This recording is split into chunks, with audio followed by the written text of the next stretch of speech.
Hello and hello again. Welcome to Fly Nubian Money, where we help you master your mindset and maximize your money. I am your host for today, Laura Lalaki, international real estate agent. And today we're discussing a story that's way too familiar and has been a lot of talks recently. A woman with a Ph.D. Who's paid over $250,000 and has that in debt and still has no job in her field.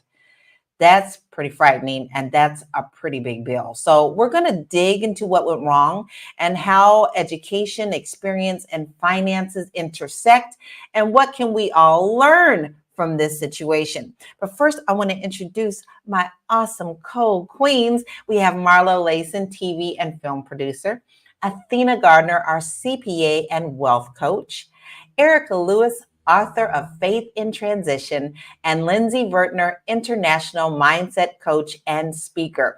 And we all have a lot to share with you. We all have expertise in many different areas, but most of all, we also want to hear what you have to say. Our viewership family, we absolutely love to hear what you have to say. So before we dig into this, I want to pull up the slide first of the young lady who was talking about the debt that she has. Just put a face to this. We could put a sister, we could put, a niece, we could put, someone in our family who's doing the same thing. So she has $250,000 in school loan debt. And she says she's been looking for a job for 4 years. And she wishes in hindsight, that she prioritized work experience over education.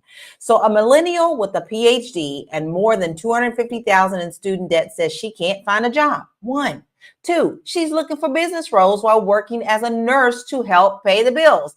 And 3, she says she wishes she prioritized work experience over her graduate degrees. I'm going to throw this out here to you, ladies.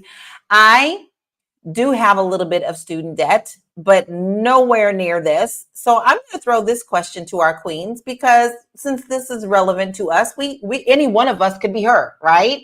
So Marlo, I'm starting with you. Do you have any student loans that you're fighting still?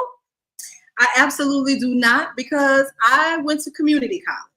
I did not seek a 4-year degree when I graduated from community college. I had an excellent instructor, the head of our TV department, who got me into the DGA program. I left school because I knew how to work the things. I knew how to do the things. I had production experience, and I went into the program.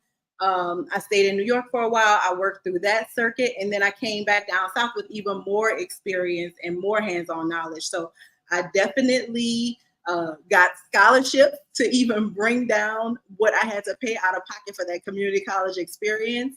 But I don't, and I'm so grateful, because I do have friends and relatives who have exorbitant amounts of college debt. I even have one cousin who is not working in her field. She never has. And seeing this young lady's outline is so similar to my cousin's story, because she prioritized school and getting her degrees, and never did she work in her field. So by the time she graduated with all that paperwork and debt, she was underqualified to do the jobs. So that for me was like, I was late to school. It was a bell ringer. Go do the work. That's my life story, guys. And mine is pretty similar to that. I had my son very early, so I didn't attend a 4-year college. I went for a 2-year college, and at the time it was called word processing degree. That shows you my little age right now, right? And we were working on the Wayne computer. And before I even got my diploma, that's when Microsoft came out and all those, PC things. And my first job was supposed to be for word processing, but actually it was for like a tennis club that needed a 4-color magazine. So as soon as I joined them, I got into digital, doing the digital stuff. So sure, I got the word processing degree, but did I really use it? Nah, maybe know how to type 125 words per minute, but that's about it. How about you, Athena? Do you have any experience with this type of debt, and how are you working with it or working around it? So my story is kind of unique. I have a little bit of debt, but only because the time I started school, my 2 older brothers were in school. So my parents couldn't fully lift my cost of living. However, I had over $200,000 worth of scholarship money that I applied for. So if I did not apply for those scholarships, I would be similar to this woman who would have left school with like $250,000 worth of debt.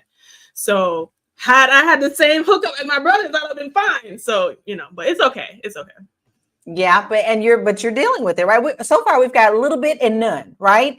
All right, Miss Erica, how about you? What's your experience with this? I'm so blessed. I, like you, I went to business school, so I got some time on me. I went to Catherine Gibbs and got that associate's in secretarial arts.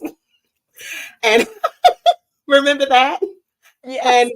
And that featured a lot. I had paralegal studies. I had macro and microeconomics. So I learned a little bit about a lot.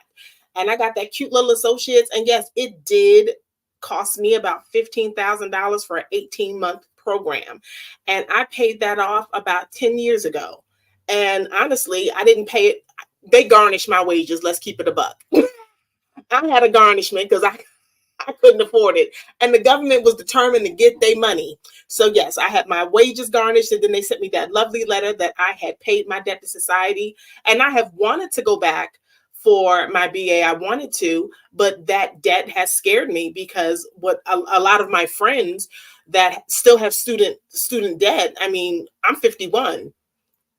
We ain't teenagers. They still have an astronomical amount of debt, and it has kept them from buying houses and getting big purchases. So yeah, I have really pulled back from actually going back to get that degree because of that.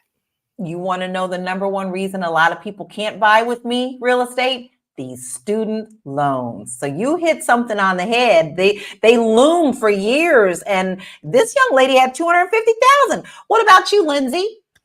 Yeah, so I got about, last I looked, $165K, and I did have a full scholarship. So there's that. My bachelor's degree, I had a full scholarship, but even when I graduated, I still ended up with about $24K in loans. But then when I went for my graduate degree, I didn't qualify for any grants or anything. So that was all student loans. And that's where the larger chunk came from my damn master's degree. Always something. But listen, I mean, we all here are women, and they're saying that the dispiriting part of this is a lot of the black women face this issue more than any other class that's out there. So with that, I want to run this video because I think these numbers just may shock you. More than 40 million Americans are struggling with student loan debt, but black households carry the most outstanding balances of all racial groups. The data show that black people owe anywhere from $32,000 to $35,000 after graduating from college. According to a recent study that surveyed nearly 1,300 black people who took out loans, they feel so hindered by their debt, they describe it as having shackles on their ankles or like Jim Crow. When black borrowers in that study were asked if they regretted taking out student loans, 66% answered yes, describing them as unpayable and not worth it. And when black borrowers were asked if taking out loans for higher education helped them achieve social mobility or wealth mobility, here's what they said. 58% said they disagreed that student loans advance racial equity, and 61% disagreed that it helped them build wealth. And here's one reason why. In 2018, median annual earnings for black men with a bachelor's degree were 30% lower than their white counterparts, and for black women, it was 19% lower. Do not tell me that we don't get the black card taken when we get these jobs. These are the same jobs. We get paid so much less. And as women, we get paid even less than black men. And this is statistically proven. So, okay, Marlo, do you think that we're putting too much value on degrees and not enough work experience? Yep, and yep. You got to do the job to be good at the job, right? There's things that you learn in the book that you can apply. But even my friends that are nurses, they're like, half of the stuff I didn't encounter until I got in a clinical setting and worked it every day. The same for me. You don't learn to troubleshoot a problem, right? You don't learn how to build somebody's trust in school so that they can sit down and tell you all of their business. These are the things, the skills that you develop every single day by working the job. So we cannot, even though in the 80s, I think the 80s and the 90s, we got off rail and getting a degree was most important, but applying the knowledge seemed like it was like secondary or tertiary. You got to touch the stuff, guys. You got to do the job. You got to ask questions. You got to be in the meeting. You got to be doing your homework when you're off the clock to really get great at a thing. And degree, I appreciate it. I have one. It's a little lower level one, but you got to do the work. That's right. And it's still a degree. I mean, at this point, you still have the skill, right? So, Athena, do you think that we need to redefine what being qualified for a job means? I think that might be something, and it depends on what kind of profession that you go into. So, for example, my type of profession, I'm a CPA. In order to even qualify for that license, you need 150 credits. So basically, you need to commit to getting a master's degree anyway, right? And similar to you, Lindsay, a lot of the expenses actually came with my master's, but I was a gangster. I told them straight up when I toured this school, I said, listen, I'm not coming here unless y'all give me 100% off that tuition. And guess what she did a month later? Got 100% off that tuition scholarship because I was just like, I'll stay where I'm at UCF, go Knights in Orlando. Then the school I ended up going to was this private school in North Carolina called Wake Forest, which is one of the best accounting schools in the country. But I was like, I'm not going to come here unless it made financial sense. I'm not paying $100,000 out of student loan just to do that. Like, it didn't make sense to me. I do think that the work experience component is key. And I remember freshman year, the statistics showed up about job placement. So I had internships since sophomore year in college, and I worked those internships at those firms throughout the whole college. So I think that made a world of difference because I already had work experience. So for the people who are getting doctorates and no work experience, it don't add up. It doesn't make sense because then on graduation day, you have no job offer going to, which I did when I did graduate.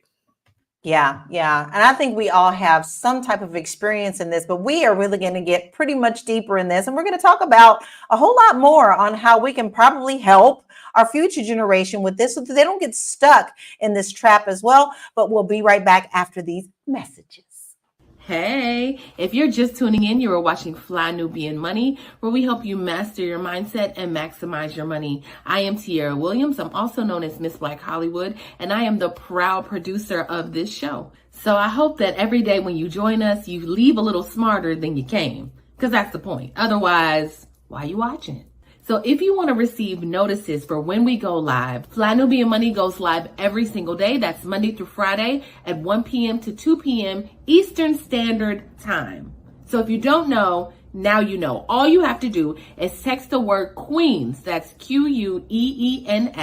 That's Queens to 87948. That's 87948. That's Queens to 87948. Yes? If you want. Yes. So go ahead and do that right now because you don't want to miss no shows with us, right? So that's the easy way of sticking with us and knowing when we go live. Listen, we did have a great comment earlier, and I'm going to ask this of you, Lindsay.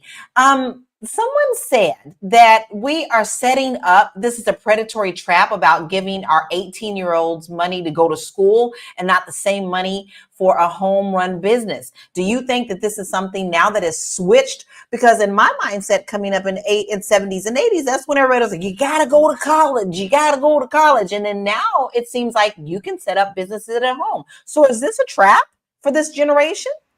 I absolutely do because, I mean, at 18 years old, what do we really know about loans? Now, if you come from a wealthy family that gives you that education, then sure, you probably were walked through the steps like, all right, take out this loan, take out this grant, don't do this, and so on and so forth. But specifically for the Black community, we don't have the same financial education. I know for me personally, it was a lot of learning as I went. I love my mother to death, but I did not learn the best financial responsibility from my mother. And it wasn't until I got to college and was trying to make my own way and make my own wealth and things like that, and was exposed to more and like, oh, wait, you a trust fund baby? Like, I don't even know what that looks like, right?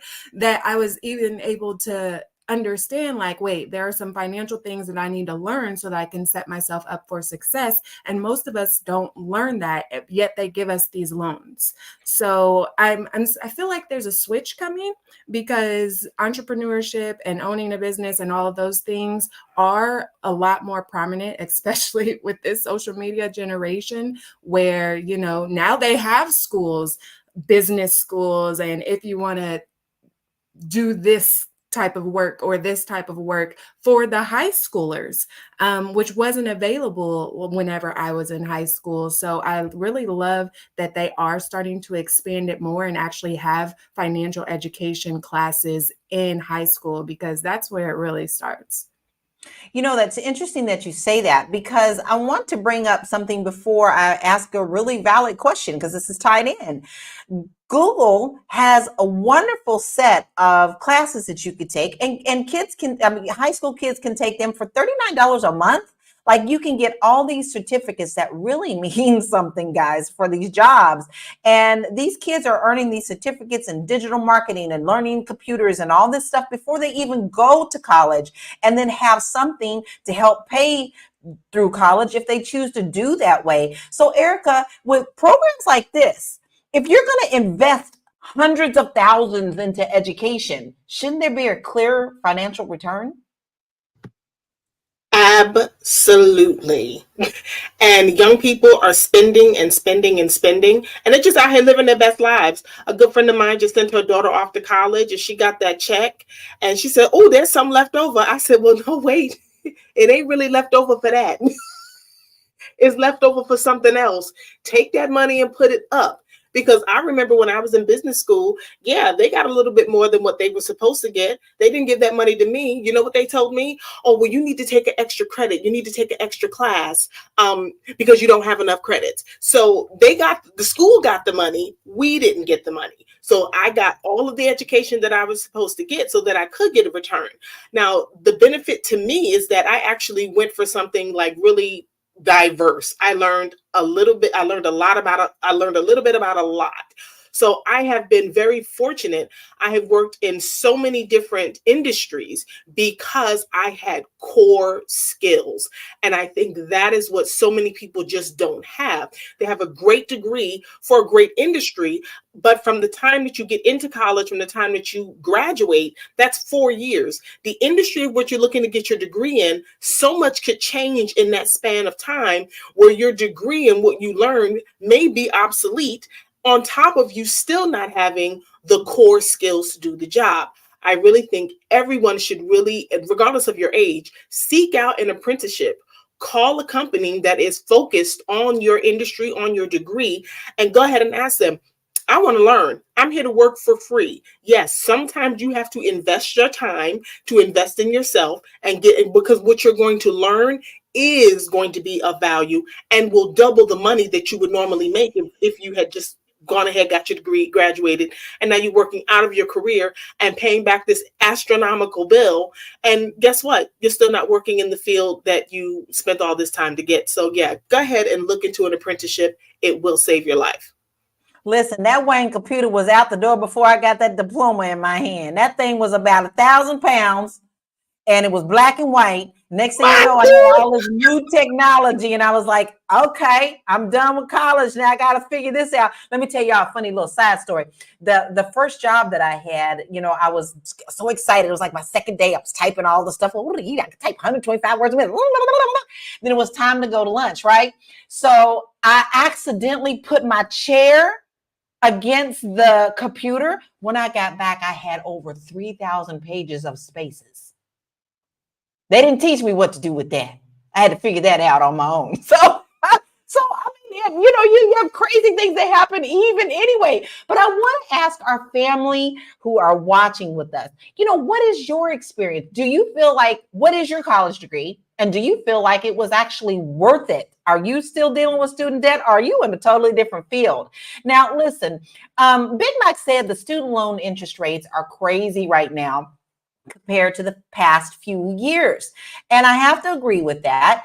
But Athena, how can people better evaluate if they're going to go back to school and if that's something that's the right move financially? Because these rates are higher. That is a great question, Lala. And what I want everyone to think about when it comes to school, it's almost like you are a business. So it's almost like taking out a business loan. Now, does it make sense to take $100,000 loan out for a job that's going to only pay you 50, 60 during the year, right? Or what realistically at the end when those payments are due, because you can kind of calculate what a student loan payment's going to be like. Are you going to get a job in that field that you can comfortably afford your housing, whether that's mortgage, rent, car, your essentials, plus that student loan payment? Now, these are things that we need to think about as we're going about things. Also, understand that hopefully over your work experience time that you should be making more. So these are things that, students, parents can think about as they're evaluating college decisions. Also, think about, do you really need a degree to do that? Right. With AI, with all these things coming out right now, certain jobs and industries are going to be irrelevant. Do you want to end up working at Starbucks and you have a PhD because your PhD was in like humanities or something? Not to stomp on anyone who has that type of degree, but is it going to be necessary when AI can write copy and do all this stuff right now? Like, you need to be forward future planning and also look at jobs that will actually pay you the amount of money that you want to make. I think that people need to, I think even the appeal of having the degrees, and I'm saying this as a person who has those degrees, are shifting away because I think people are realizing that we live in this America and that it doesn't guarantee this career and success and, American dream that it used to. And that's true. But you know what? I do advise people. Let me tell you, in my industry, I'm with you. I do a lot of AI. I do a lot of digital. That's just my forte. I absolutely love it. I just delve into it, and I've learned to do the graphics, and I've learned to do the putting this together and writing articles and blah, blah, blah. And what I have learned is I have taught some younger generation to do this too. And guess what they're doing? Because I want to encourage them to make money and have their own businesses. My nieces and nephews have learned from me, and now they're actually doing some work for my realtor and lender partners because they can't do all this on the side. So, hey, when they're out of school, their summer job is no longer cutting that lawn, which is nothing wrong with cutting lawns, young people. I'm not trying to tell you don't do that. I'm just saying that they also have a subset of skills that when they're on break and they're in the summer that they can do for other things. So there are a lot of things that younger generation can do. But with that question, Marlo, how should we be teaching our younger people about the balance between education, experience, and the job market?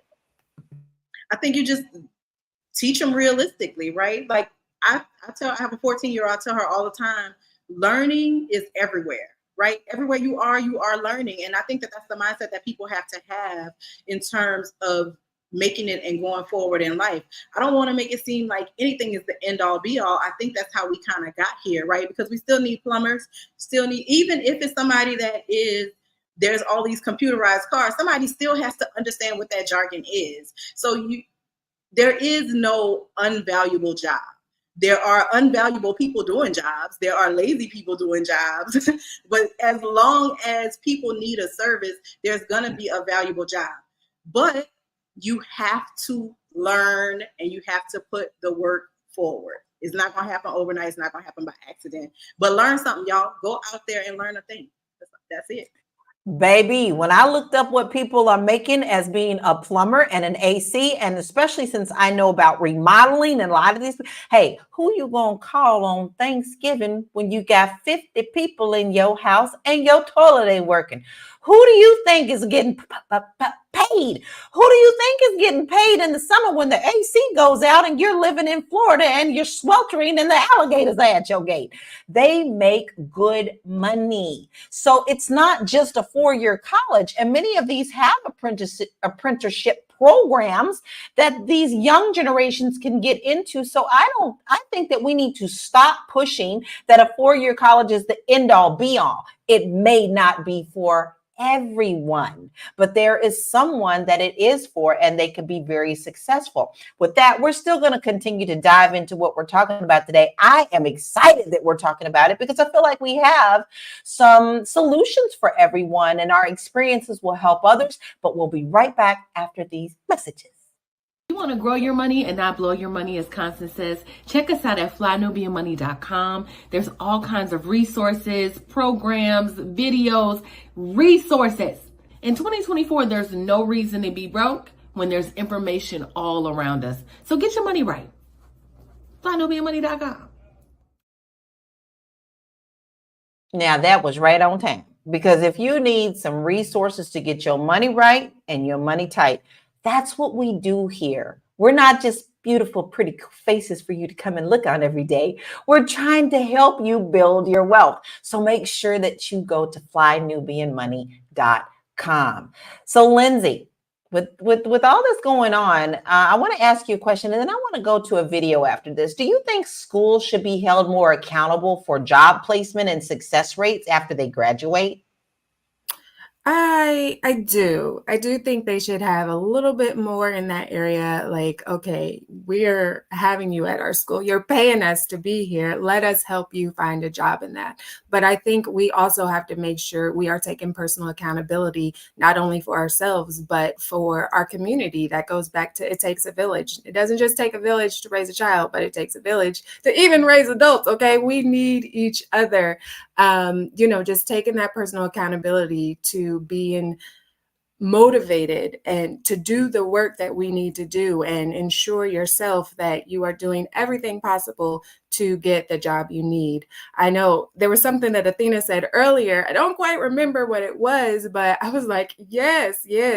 I know when my daughter, she had said, yeah, that's if I go to college. And I had to hold myself back from responding. What you mean if you go to college? Because I was thinking about what you said earlier, Lala, about this generation is changing. And one, I know college isn't for everyone, but my daughter has had a registered business since she was 5. She's 12 now. So maybe college won't be for her. She's super intelligent. She's in advanced classes now, but I really had to be intentional about changing my mindset and allowing her to make the best decision for her.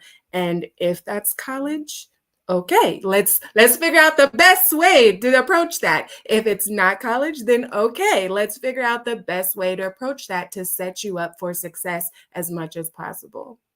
I agree. And I think that, with today's world, even with these these certificates that people get, if you do want to go to college, you still can have something to fall back on and balance what you're doing to pay for the degree that you really want to go for. Because let's face it, if you do want to be a doctor, or if you want to be a nurse, or you want to do something in those high professions like that, it takes a long time to get to those professions. So you still should have something that could help ease your pain of paying your bills while you're going through, as well as the scholarships and things. But listen, we have another video that I think is extremely interesting, and it's going to be another hot topic. So let's roll that beautiful footage now.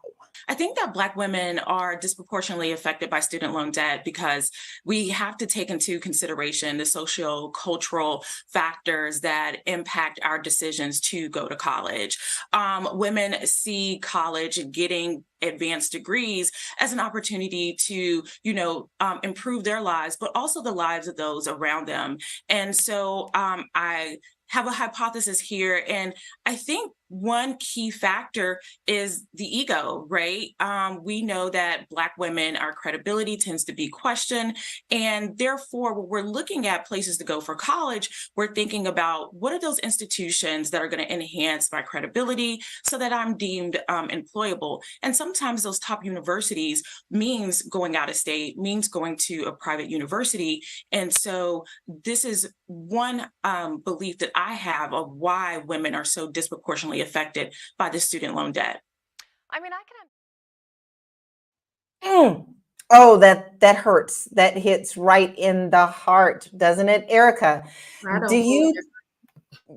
Yeah, I'm all on board with everything she said, and she didn't say anything that wasn't facts. That's what's killing me. Like, it's not like someone is just making up these things. Erica, do you agree with her? Do you agree with this analogy? I do. And we have to do better. But the one thing that I really want to focus on with what she said and to kind of piggyback is, as Black women, we are missing so many skills. We're paying for the degree, but we're missing the skills. I work as a consultant, and I'm always looking at job postings and things that are out there for people that are, looking to make $80,000, $90,000, $100,000. And the one thing that I see for these positions, whether it's regional sales manager or whether it's an accountant or a hedge hunter, they want you to be bilingual in Spanish. And that is something that we are missing as Black women, is that language piece, because we can't communicate. So I think we need to start looking at, yes, again, get your degree, go ahead.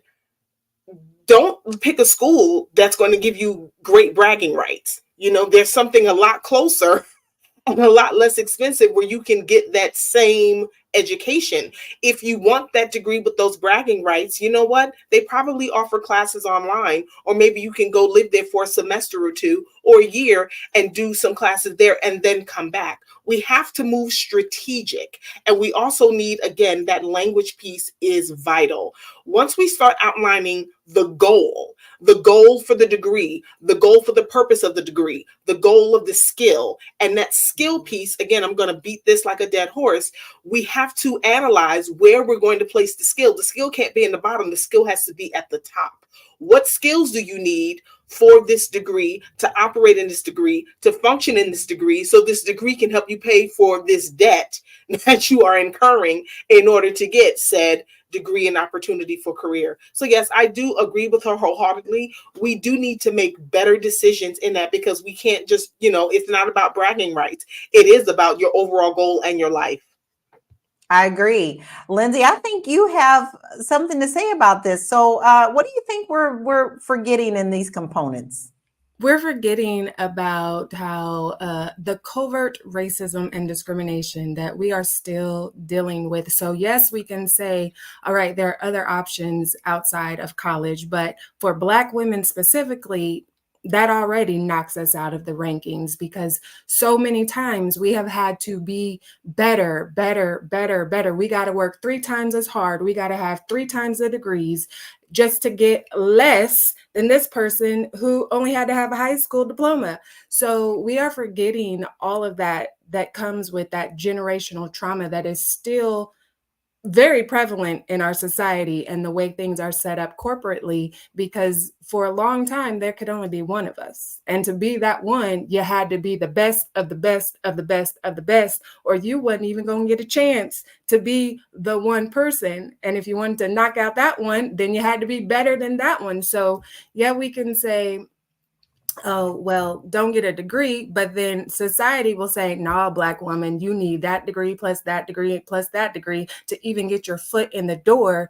Meanwhile, our white counterparts, they own in the business without all of the degrees. So we really have to figure out, like, how can we get back to a space, well, not back to, but create a space where we can thrive without needing them, for lack of better terms. Oh, but you're right, Lindsay. But not only that, let's add another very serious thing to that. Yes, we need to be 5 times better, have more than what they have, but we also still have to look a certain way so that we don't threaten them.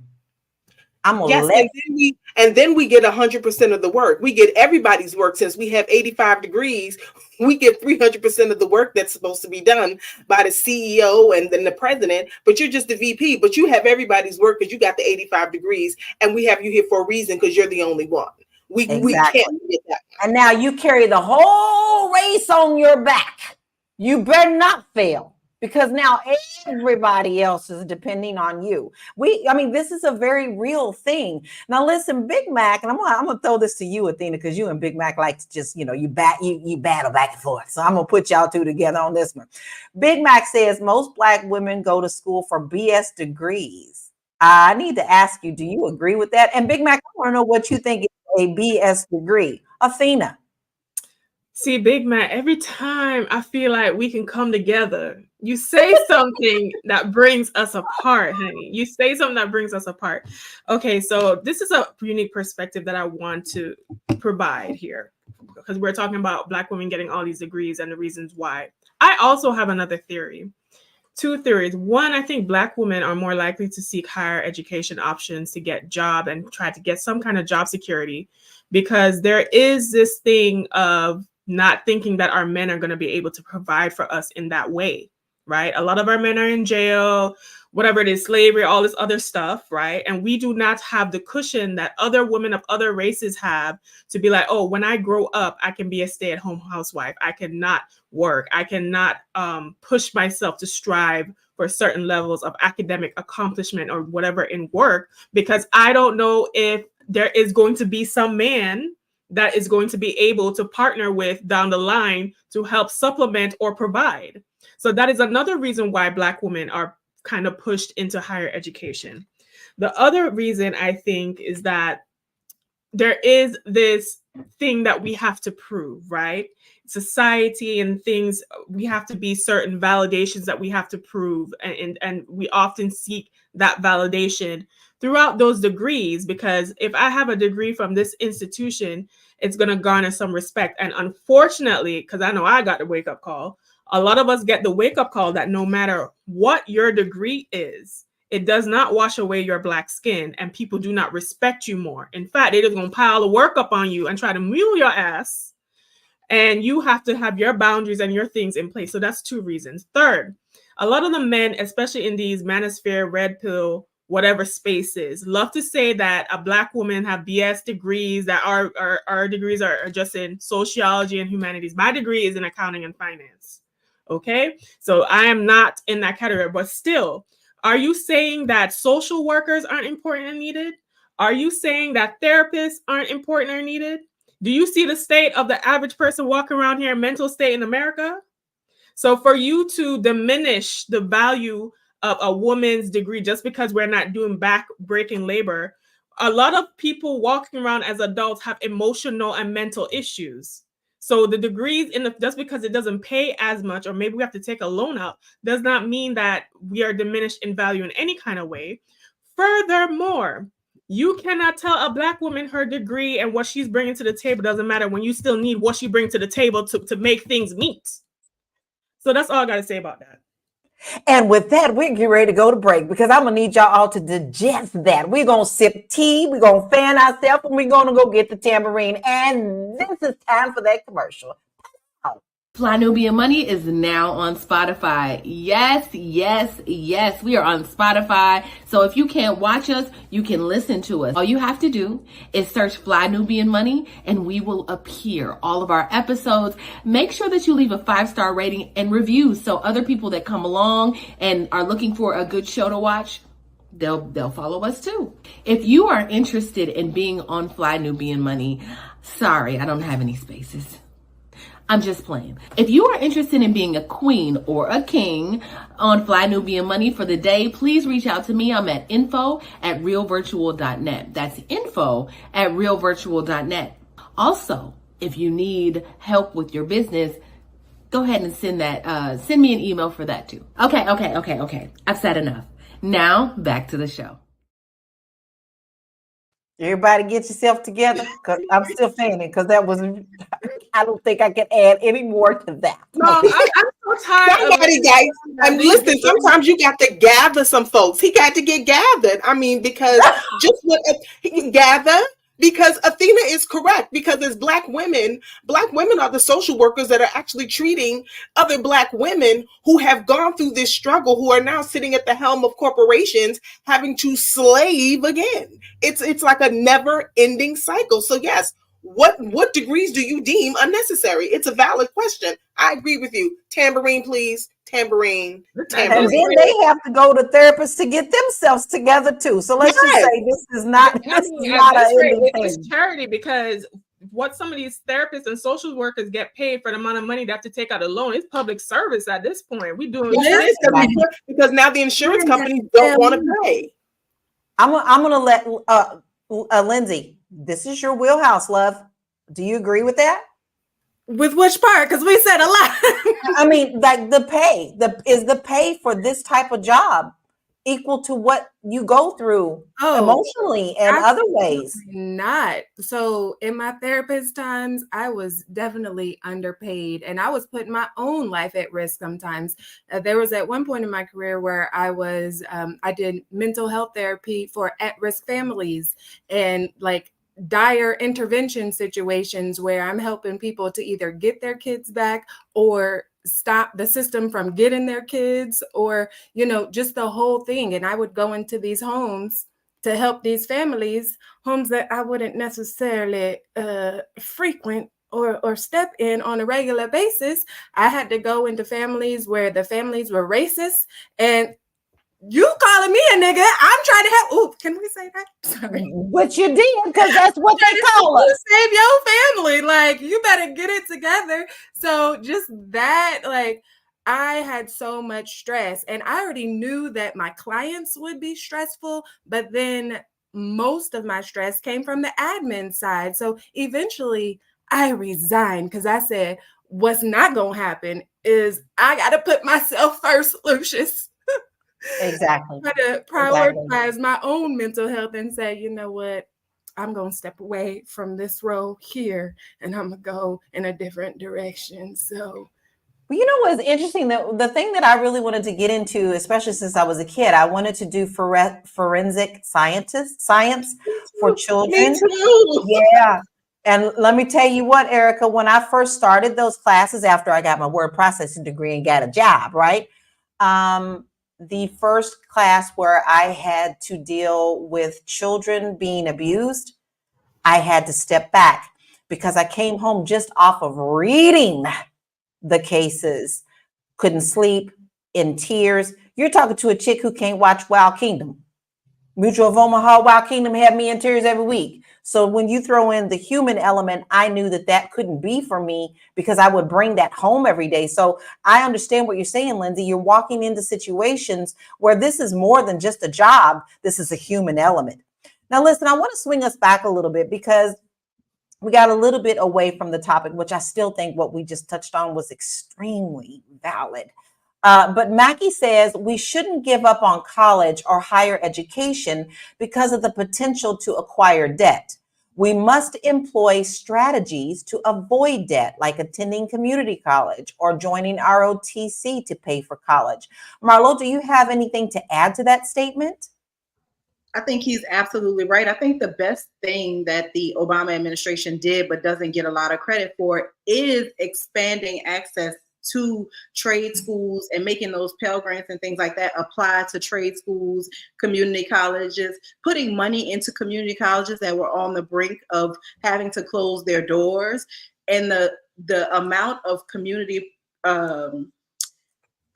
college partnerships that I see with higher education, with hospitals, the way that they're partnering to give students what they need and allow them to avoid debt is really, really a good thing. And I think that not enough is said about that as we look at the exorbitant amount of debt that so many Americans are carrying. We do kind of miss out on the fact that those community college, trade school opportunities are there. So I think that is a excellent alternative, especially for Black people. I want to look at the slide, guys. That was like so right on time because why we have a smooth running machine here. I want y'all to look at the debt statistics among racial and ethnic groups and how dramatically different they are. Black and African American college graduates owe on average $25,000 more in student debt than white college graduates. And 4 years after graduation, Black students owe on average of 188% more than white students borrowed. Now, check this out. This goes even a little bit deeper. Black and African American student borrowers are most likely to struggle financially due to student loan debt, making monthly payments of $260 a month. Asian college graduates are the fastest to repay their loan debt and the most likely to earn a higher salary to help pay for student loan debt. That is pretty serious. But I want to bring something to your attention. So, before the 1980s, college was way more affordable. But then we got into Reaganomics. So, let's talk about what happened. Cutbacks in the funding of schools. When Reagan was governor of California, he reduced state funding for higher education and promoted tuition increases at state colleges. As the president, his administration reduced federal support for higher education, shifting from grants to student loans. This change increased the financial burden for students and families on whole, and he pushed for privatization and more loans. So Reagan's policies reflected a shift toward privatization, education funding, with a focus on loans over grants. This meant that students began to rely more on borrowing to pay for college, leading to higher student debt. Now, who is the most prominent to get grants? It ain't us. So who's the prominent to get the loan? There you go, Lindsay. There you go, Erica. Now, am I far off on with this? Because you know what? Our house beautiful resident knows a little bit more about the GOP than me. I'm throwing this to you, Erica. What are your thoughts on this? Why do you think that he focused so much hard on this? Well, it keeps us as a slave to something. We can't break free over here and then not be a slave over here. You know, we've got to be bound to something, and keeping us bound in debt. Yes, you want to go to college. Yes, you want to learn. Yes, you want to excel. But if you're always in debt, I don't care if you're making $80,000 a year. If you owe, like the young woman we started off talking about, if you owe $250,000 in debt, and you're only making $80,000, you can't get a house. With the housing market right now, you can't even really get a decent apartment in a safe neighborhood or community.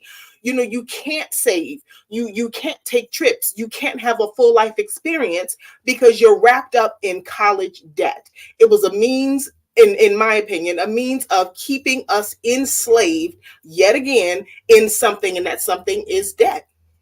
And then under the Bush administration, you can't even get student loans discharged in bankruptcy court anymore. So you stuck. You cannot. That was too Republican.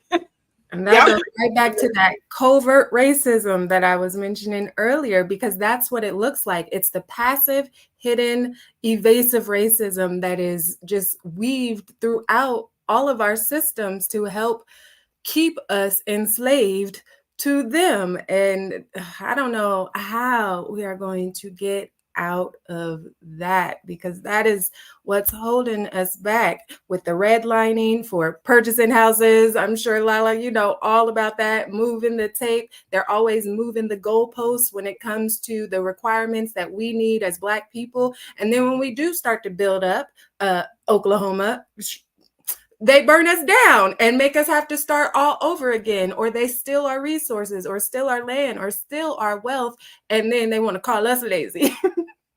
Exactly. Or put us underwater, you know, and think of how many of our cities are underwater, right?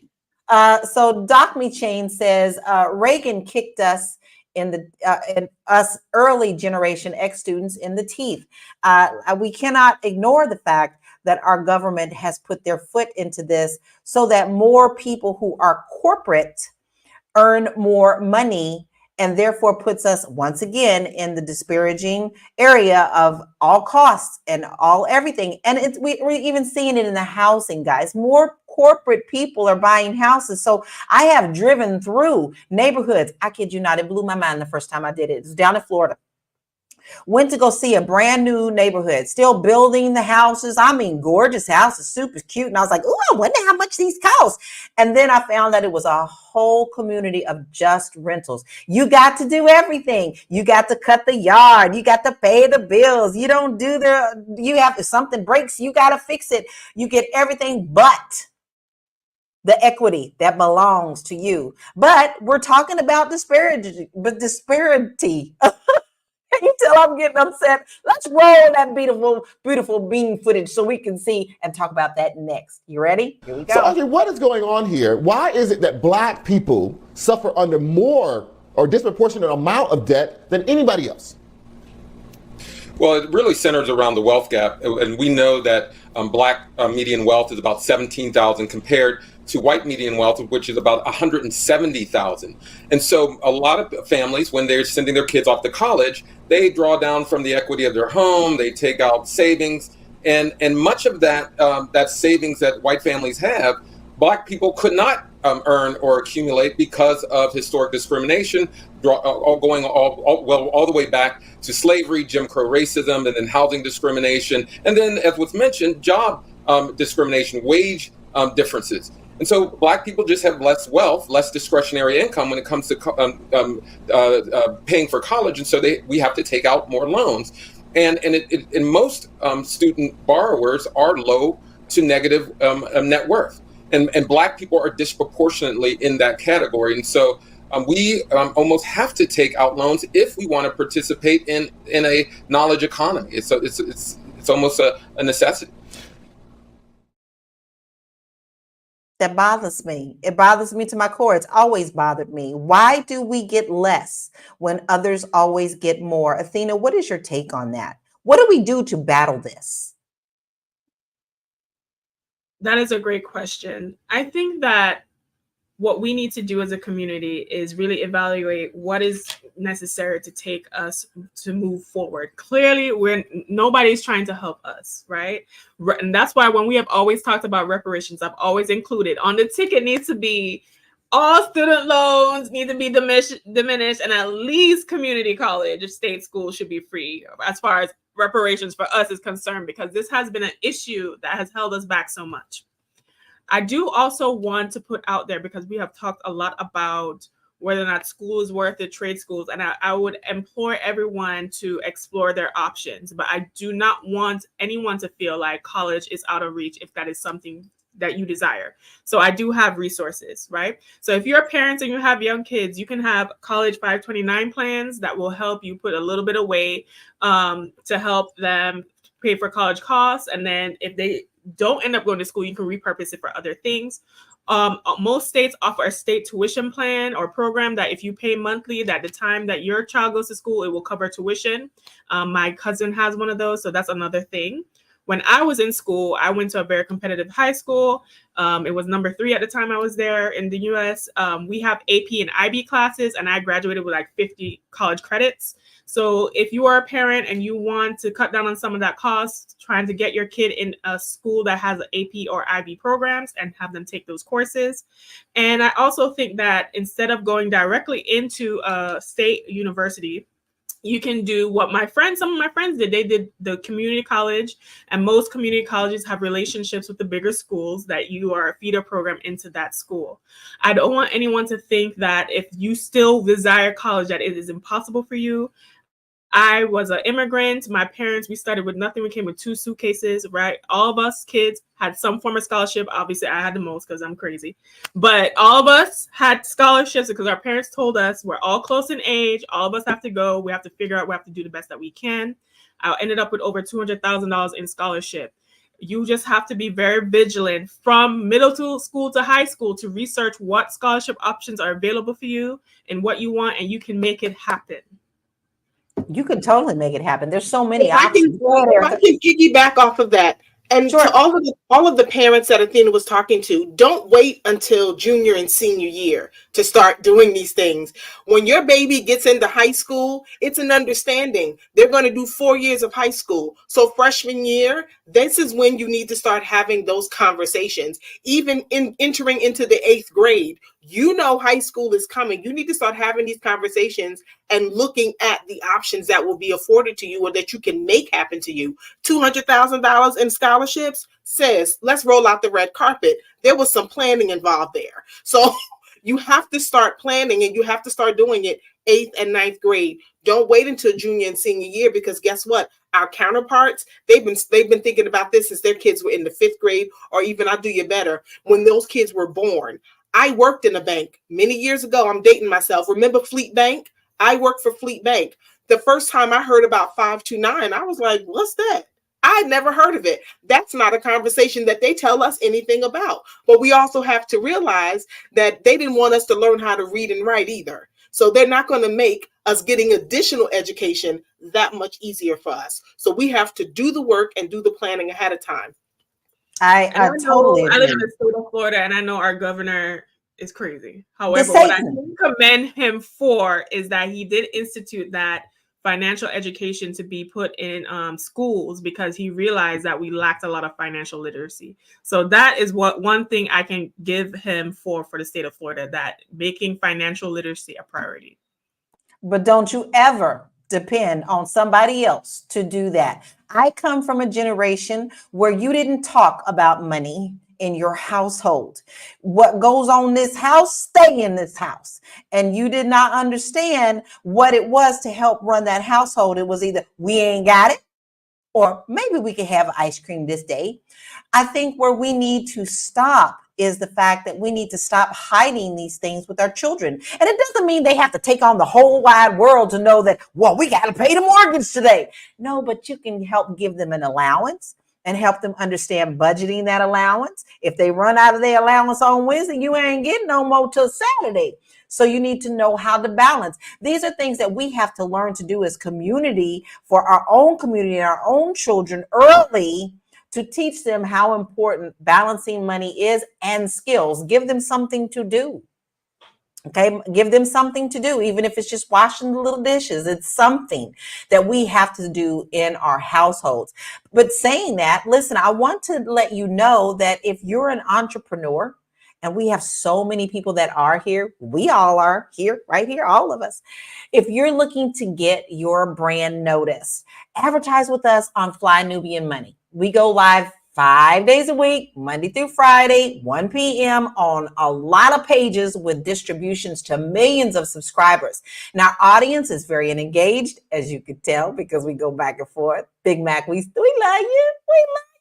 We know you love us, and we love you. We tease and jest sometimes, but we do engage with our audience. So we also have a lot of intelligent viewers, and they're ready to connect with new businesses like yours. So this is your chance to reach people who know about what your business is and learn about you, but you can't miss out on that. So go ahead and email us, and all you have to do to advertise with us is send that email to info@realvirtual.net. That's info@REELVIRTUAL.net, and put Fly Nubian Money ad in the subject line, and we will send you back our ads rate. So let's make sure that we grow together, because you're here every day. You love us, and we love you, and we want to help you grow as well. So with that being said, this hour, I'm telling y'all, when we come on, I always feel like we have way more time than we do, but this hour is just gone again. So I'm going to ask your final thoughts and where we can find you. Let's start with you, Lindsay. My final thoughts are to really just start thinking outside of the box. As we've said throughout this show, it's all about planning, making sure you're planning for what type of future do you want. You have to reverse engineer it. So think about, what is my end goal? Do I want to own a business? Do I want this amount of income? Do I want to be able to buy land? What is needed to reach that end goal, and work backwards? So if that is for you with college, then look into colleges and how you're going to pay for colleges and plan what that looks like. If it's not college, then you still need to plan what that looks like, because these days a college degree is the equivalent of a high school degree. So you really have to plan what it is that you want to reach. And then one more thing, if you are pursuing multiple degrees because you have a subconscious belief of not feeling good enough, just let me remind you that you have always been good enough, you are currently good enough, and you will continue to be more than good enough, because some of us have that issue. Society makes us feel like we aren't good enough, so we go for one more degree. Oh, let me just get one more certification, and we find ourselves in this cycle because, as we said earlier in the show, the society is always moving the goalposts for Black people. So that takes some inner healing that you're going to have to work through with the counselor or therapist. Okay. So if you would love to reach out to me, please, I love new friends. Follow me on social media at Lindsay Vertner. You can check out my website. I am an international mindset development coach and speaker. liveafirstclasslife.com is where you can find all the things to connect with me. liveafirstclasslife.com.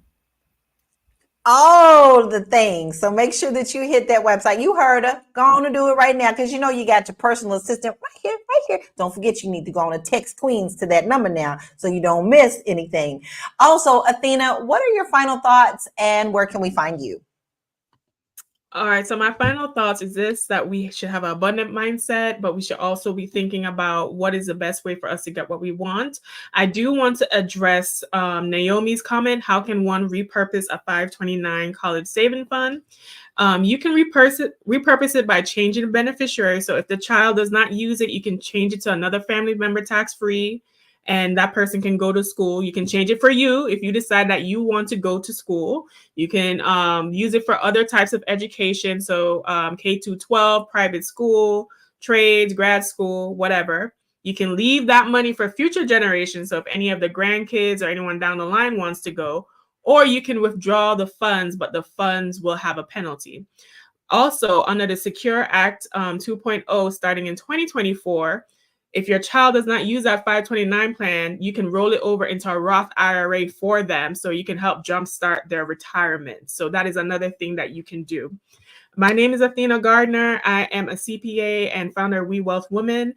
I have on my platform, I have courses. I just launched the AI business launch course. So for those of you who are trying to develop a business and you want to streamline that with the power of AI and not spend $1,000, $50,000 on a college degree, but jumpstart your business for the low, you can find that now on my website, wewealthwomen.com. I'm on social at We Wealth Women, and listen to me at the We Wealth Women podcast. Stay ahead of the curve. Technology changes fast. You don't want to get lost in it. Erica, what are your final thoughts and where can we find you? My final thoughts, learning is not just in the classroom. It is important that your children get out, or even as you as an adult, get out and see the world. I took a 3-year hiatus. As a full-grown adult, I was 44 years old and decided to work on ships, and I traveled and saw the world. That gave me an opportunity to get experiences that I would not have gotten in my backyard. It is vitally important that you educate yourself on what's happening in the world around you and outside of you. So that is another way where your kids can get some skills and some experiences. Those also look great on college applications. It helps with scholarships. Another thing that I'm going to advocate is learn another language. Knowing how to speak another language will give you a huge catapult into an opportunity that, many people will not have just because you have that foreign language. And tapping that with having that experience of travel or living abroad or even taking a gap year before you get into college is huge. My name is Erica Lewis. You can find me at faithandtransition.com, where I have my book and I talk about my travel journeys, as well as on socials at Miss Erica Renee. And that's another thing I want you guys to realize. There's a big world out here, okay? Don't get so stuck on where you live in America, because there are other countries that you can explore too. And that is a part of education. And that's one thing that we don't do with our children. Marlo, what are your final thoughts and where can we find you? So my final thought is do what's best for you, right? I watched as a young girl someone else's dreams be imposed on a close family member, and she was not happy, right? Have these conversations with your children. Like Lindsay said, she kind of shuddered when her daughter said, if I go to college, but you have to be open to that, right? You don't want to go down a $250,000 rabbit hole of debt. And now I'm in Starbucks happily making caramel macchiatos. Like, think about what it is that you want to do. Listen to your child when they're saying what it is that they want to do, and figure out a way that you all can work together so that you, one, don't get into exorbitant amounts of debt for no reason, and two, so that when they finish that educational course that they charted, that there is a result on the other end, right? Whether that's a job, whether they learned a skill and they can go into business for themselves. But have the conversation early, have the conversation often, and be open to them not wanting what it is that you want for their life. And let's not forget. Oh, I'm sorry. Sorry, Marlo. Sorry. I got Lala fired up. I'm Marlo Lacing. I have content all over the internet. You can find me out there. I've said something. I've put something together in a video format that you can understand. Or you can follow me on Instagram. I am Olga Marlo. That's my first name backward, then forward, little underscore at the end. Now, Lala. And you got to make sure that you go back. Now, my turn to say, make sure that you go follow Marlo. She's got a lot of excellent points. And, you know, we really need to pay attention to what we're telling our children.